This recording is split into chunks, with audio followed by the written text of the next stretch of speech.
favor of most of the amendments. I think that would improve the proposal quite a bit.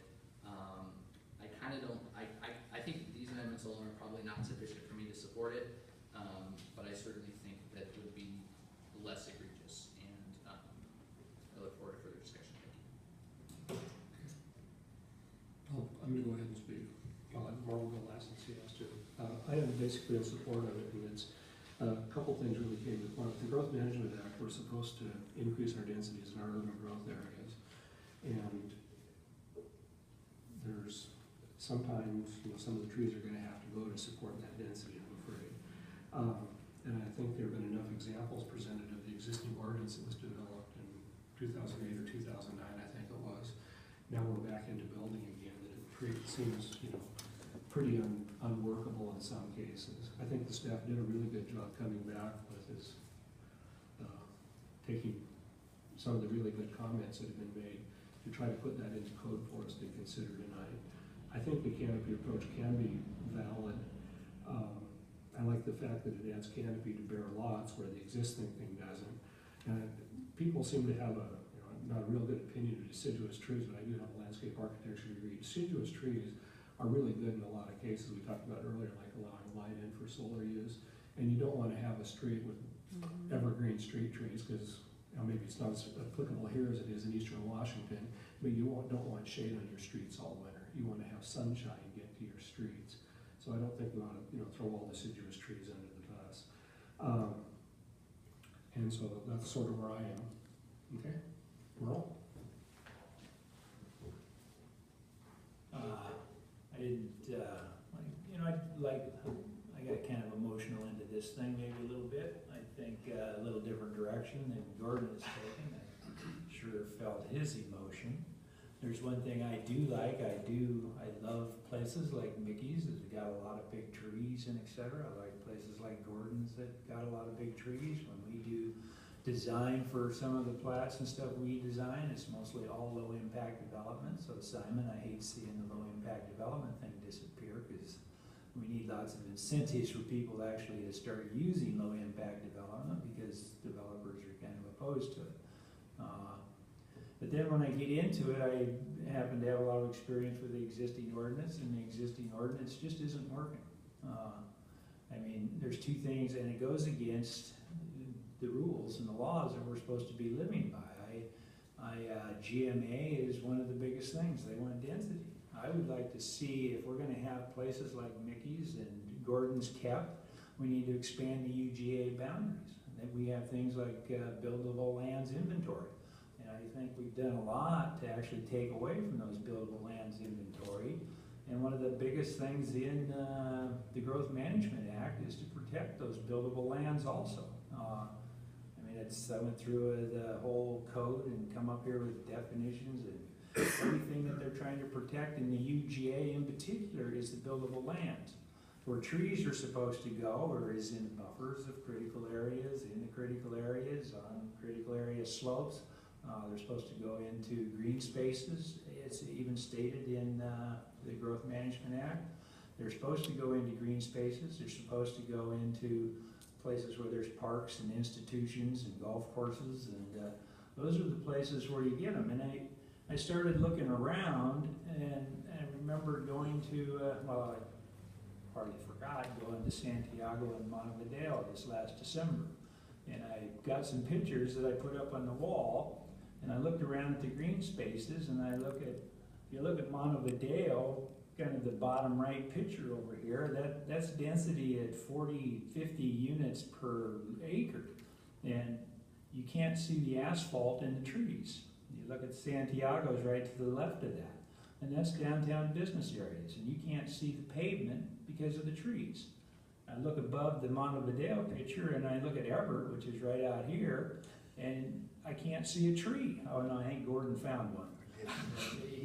It's kind of, and I took kind of some, I took Bill Blake is somebody that I know that's in the city of Arlington, and he's their environmental planner, I guess you might say. And he made a big comment that if we actually do more with our street trees, that we stop the heat sink, etc., And I think we've done very little with that. And we need to, and I think this ordinance, maybe we can do a little bit more to bump up our street trees. I think that we should have more incentives in keeping the large trees. You know, we don't have enough, really, an incentive to do that. I think a little bit more incentives in that line would help us. We got, one of the big problems with the existing ordinance is that while we're supposed to maintain density, we end up with having to save more trees, so to do it right, and unfortunately, to actually do the existing ordinance the way people probably intended it to be done, would basically really impact yields off of these wooded sites. And then I don't like it is that if you buy, so that kind of puts a little bit of a heavy weight on a wooded site, but when you get into a denuded site, you have no obligation to recreate a canopy. And it just seems to me, when I try to do the math on that, if I'm always reducing canopy and not ever adding to it, I'm not going to get more canopy in the future. And I know that 20 years has been brought up as being sort of a long period of time. Now, when I was 0, and by the time I got out of high school, it seemed like forever to get to 20 years or 18 years. When my son was born, it seemed like 20 years happened overnight and he was gone, you know, so I'm not so sure. I think we need to plan for the future on this, and I think a good canopy and planning for a good canopy is a good thing. And I think it's with the new ordinance, I think that we can do a lot to build upon a good tree ordinance. I think there's a few things that might be able to be done to make it a better ordinance, maybe to take in, I think, to save bigger trees or some things, incentives again. But otherwise, we're going to lose things. Affordable housing, every time you take away a lot, you end up, or take away a lot from a project, you end up bumping up the cost of the house. So your affordable housing goals are not going to be met. Your density goals are not going to be met. I think you'd have to revisit your buildable lands inventory if you stay with the existing ordinance. And one of the biggest things that I heard that even somebody in the back of this room, I heard him say that the existing ordinance, when you go in to try to build, you know, you get into new lots and you're going to do the construction and you're trying to work in the buildable areas, you end up trying to cram houses and in amongst these trees, etc. You're going to end up changing the environment of the tree. And then those trees, because we're getting down to 3,000 square foot lots, and etc. Those trees then end up becoming unhealthy. They become dangerous trees. I mean, we've tried to save trees on lots. We did a lot of work to try to save trees on lots. We even got them all through the development process. Then builders or homeowners came in and they got afraid. They would become afraid of the trees. They started cutting them down because a few of them started falling down during the heavy windstorms. You know, so it was. This ordinance is this, as I heard, and this is a quote from somebody, I'm stealing it, helps put the right tree in the right place. That's one of the biggest things that I think is appropriate with this ordinance versus the other ordinance. People were cutting out trees and replacing them 3 to 1. They ended up on 3-foot centers and would probably not be healthy. So I guess maybe from that talk, I think I'm kind of the anti-vote to Gordon's vote here right now. I do feel his passion for what's happened in Oso, but I think I want to also comment on Gordon's thing that one project was per the old codes, was developed per old codes that he's talking about, not per the new codes. So, yeah, so, which is a small thing, but I guess I'm going to say I'm going to be for the new code. Okay, anybody else? Okay, so the commissioners all heard what everybody else said. Does somebody want to offer a motion so we can have some discussion on a motion? Okay, Guy? Yeah, if you're okay with it, I'd just like to go through the ones that we do have in front of us and kind of motor through them. I'd like to move, if it's okay that we number them for staff, 1, 2, 3, 4, that Dave gave us. I'd like to move motion 1 for adoption. This is the one that has the all evergreen deciduous trees. So for the process,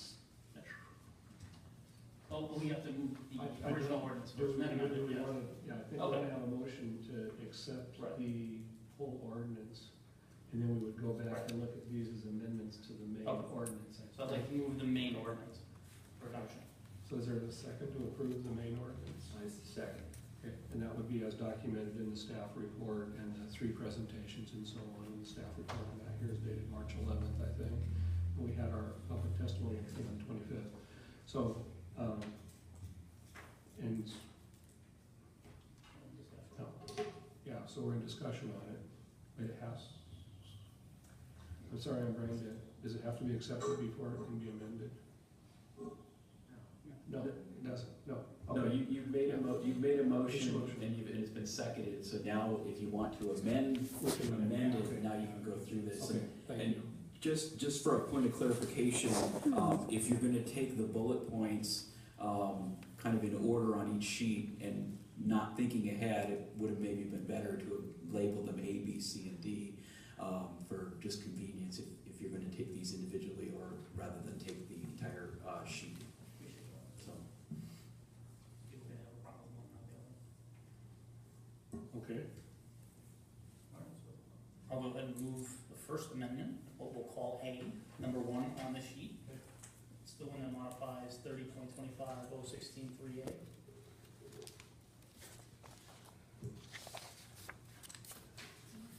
and that, okay, go ahead, Cheryl, you have something? All right, is there a second for the motion to accept the amendment, which we're gonna call 1A? Is there a second? Okay, and seconded by Simon? An amendment to what? I mean, what was the first motion? The first motion was to adopt the staff report as is. Okay. And now we're going down the new list presented by David tonight. And there were amendments offered by staff, and do we want to accept these amendments to the main motion? Okay. The main motion is to approve it.